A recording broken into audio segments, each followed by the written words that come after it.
tuna potensi, jangan sampai banyaknya generasi muda. Kita sering dengar Mbak Andin dan Mbak Intan istilah bonus demografi. Jangan sampai bonus demografi tidak melahirkan perkembangan baru bagi akselerasi kebangsaan.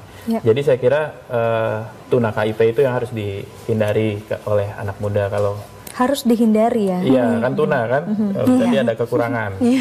Gitu. Oke, baik. Kita juga melihat saat ini itu Indonesia adalah bangsa yang sangat luar biasa dengan keragaman yang sungguh luar biasa, mulai dari bahasa, suku, dan sebagainya. Indonesia mampu untuk tetap utuh dan bangkit. Dan menurut dari Mas sendiri, bagaimana bangsa Indonesia itu, khususnya generasi muda, peran apa yang dibutuhkan sebenarnya, khususnya pada masa saat ini kita baru bangkit dari pandemi COVID-19? Iya, kalau kita lihat pandemi itu kan memang isunya lebih banyak ke kemanusiaan, kesehatan ya.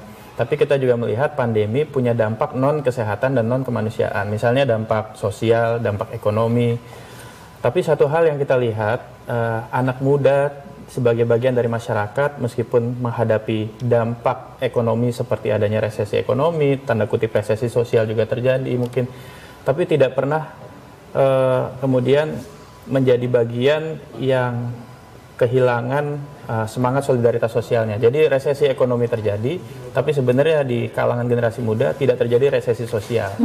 Yang ada justru pada saat resesi ekonomi sebagai dampak dari pandemi itu ada, anak muda kita lihat menjadi bagian dari pemantik solidaritas sosial. Jadi resesi ekonomi terjadi, tapi solidaritas sosial meningkat. Termasuk solidaritas dalam hal berbagi informasi juga meningkat. Kita bisa lihat pemerintah dan atau badan publik juga dalam hal layanan informasi juga meningkat kan.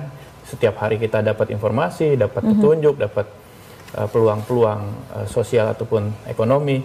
Jadi saya kira di masa-masa pandemi itu ada satu fenomena baru, solidaritas di kalangan anak muda, termasuk inisiatif dan inovasi baru untuk menangani masalah-masalah ekonomi dan sosial.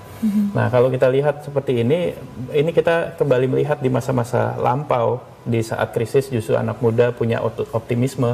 Ternyata di hari ini juga sama.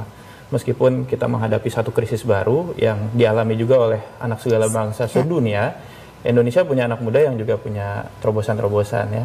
Dalam hal tadi saya sebut, dalam hal kebangsaan kita tidak pernah kehilangan optimisme itu. Dalam hal informasi lagi-lagi pemerintah dan atau badan publik juga malah layanan informasinya meningkat, keinginan untuk mengakses karena memang ada kebutuhan untuk mencari peluang sosial ekonomi ya, usaha dan seterusnya di masa-masa krisis juga meningkat.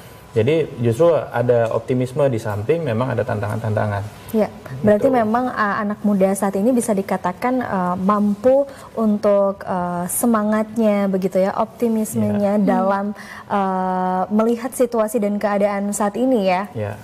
Oke, Mas, Anda menjadi komisioner termuda dalam kepengurusan Komisi Informasi Pusat Republik Indonesia periode saat ini.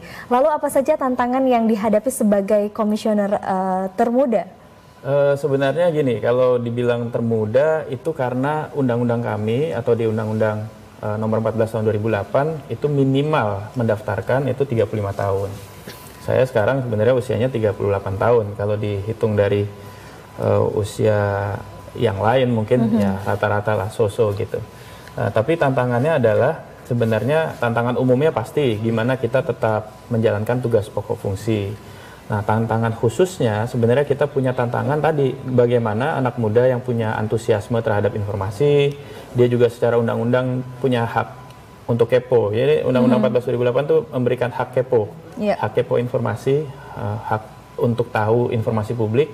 Tapi juga tantangan dari Komisi Informasi adalah masuk ke segmen anak muda, menyampaikan mereka punya hak kepo, mereka punya jalur yang legal formal wajar untuk memohon informasi ke PPID, Pejabat Pengelola Informasi Publik, dan juga kalau misalnya tidak dipuaskan permohonannya, dia bisa mengadukan ke Komisi Informasi untuk menyelesaikan sengketa informasi di Komisi Informasi.